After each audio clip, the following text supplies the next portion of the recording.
What's up, YouTube? It's the Gizmo Pro here.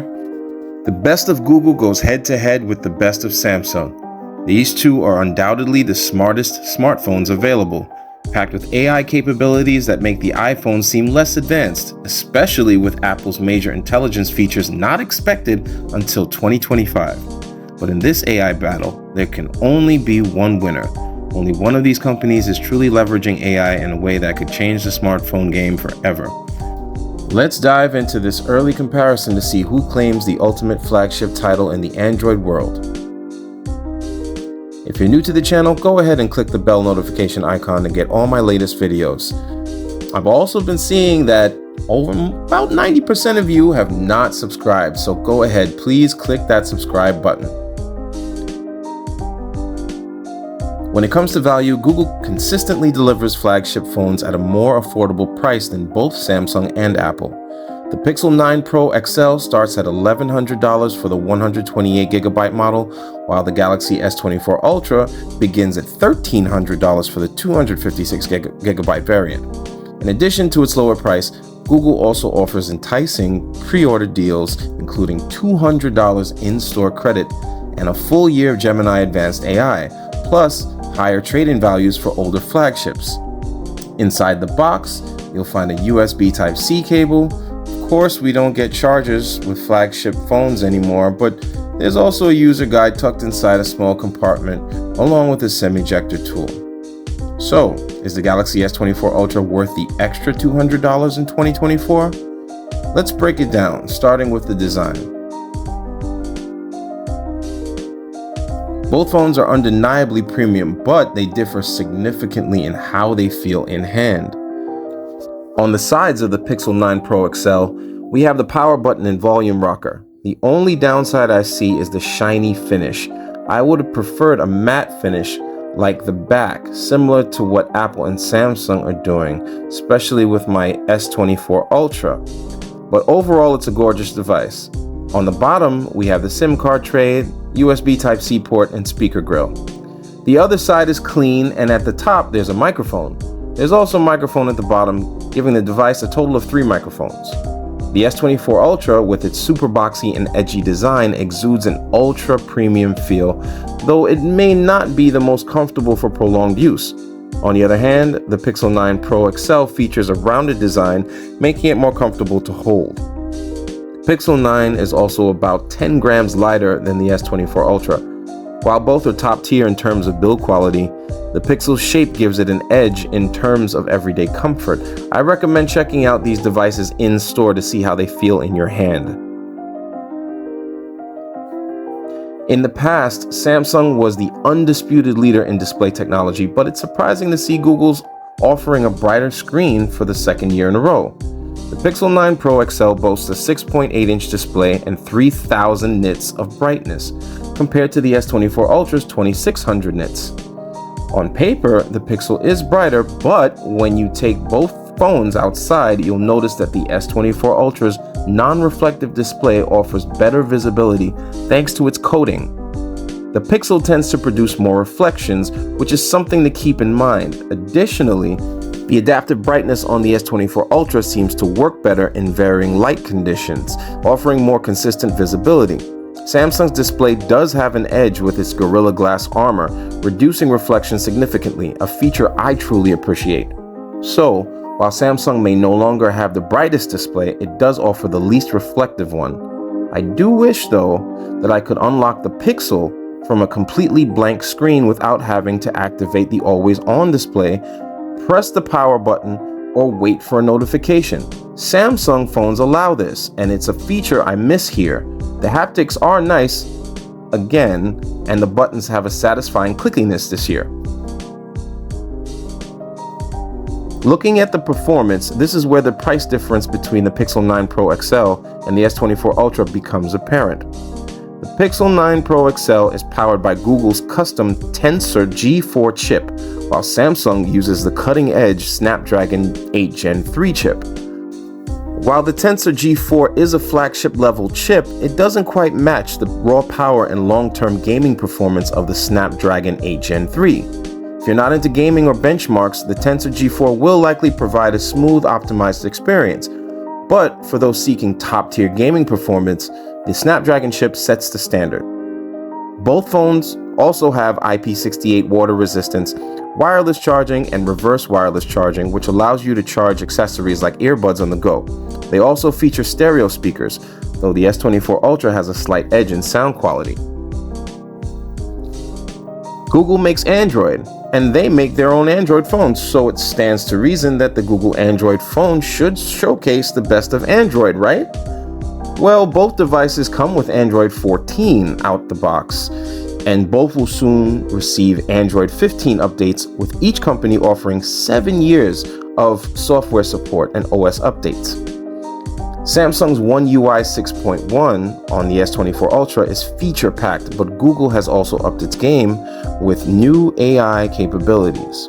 The Pixel, however, is less customizable than Samsung's One UI on the S24 Ultra. You can't even have an empty home screen on the Pixel, unlike the S24 Ultra, which allows for deeper customization. Both phones feature state-of-the-art AI tools, like using AI to imagine new scenes, remove objects from photos, and more.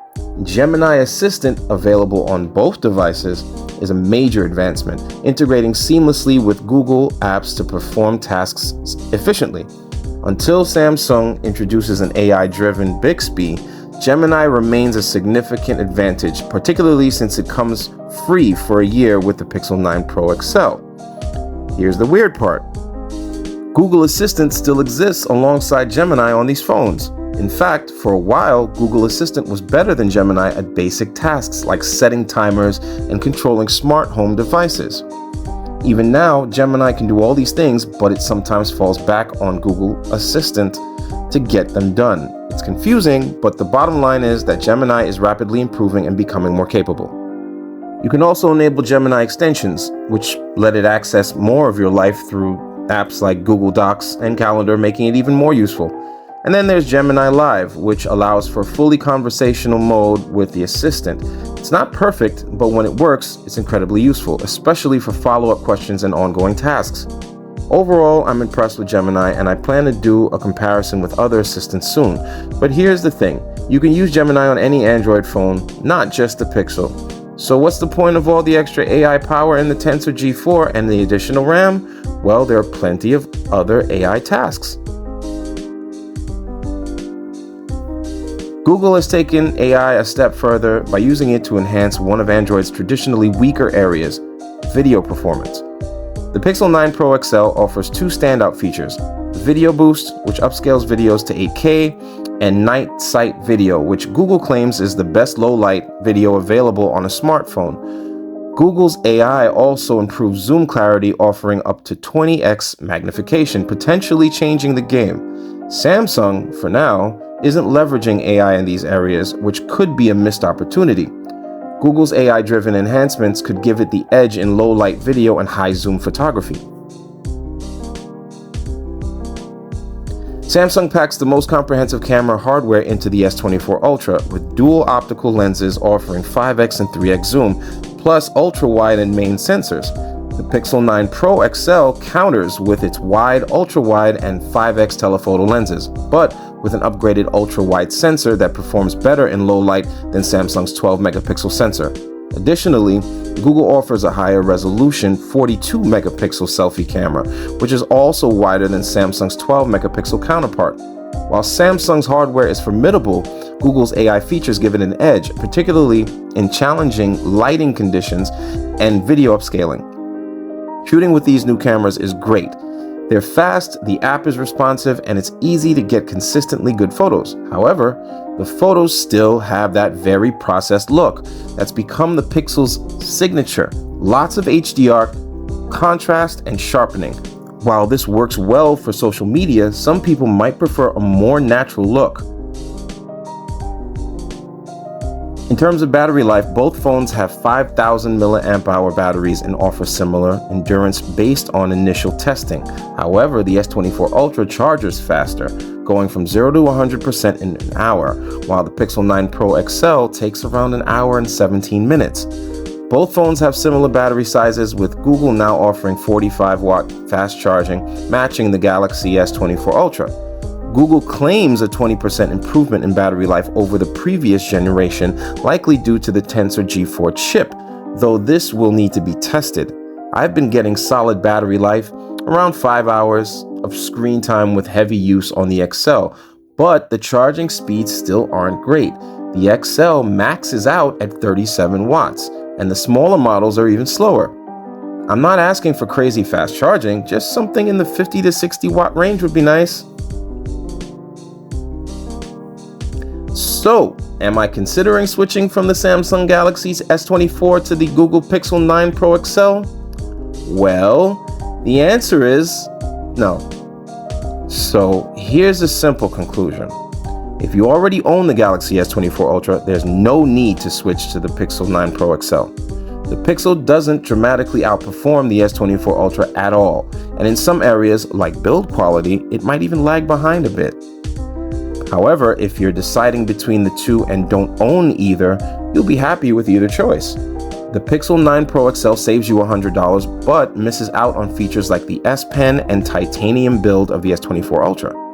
Ultimately, the Pixel 9 Pro XL scores 95 out of 100, just slightly behind the S24 Ultra's 100, reflecting the price difference as well. In the AI battle, Google has the edge.